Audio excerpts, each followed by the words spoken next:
How to add Spotify to Bumble profile. Want to show off your music taste on Bumble?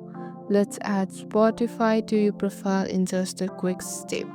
Open Bumble app, then tap profile icon at the bottom left corner. Tap complete profile. Scroll down until you see Spotify section. Tap connect my Spotify. Tap open.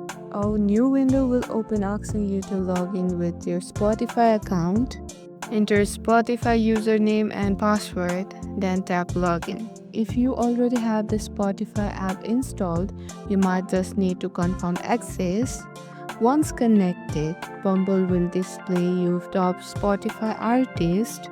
It may take some time. This gives your matches a few ways to learn about your music vibe.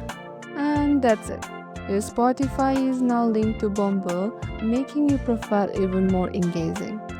Thanks for watching. If this guide helped, hit like, subscribe, and check out more quick tutorials. Catch you in the next one.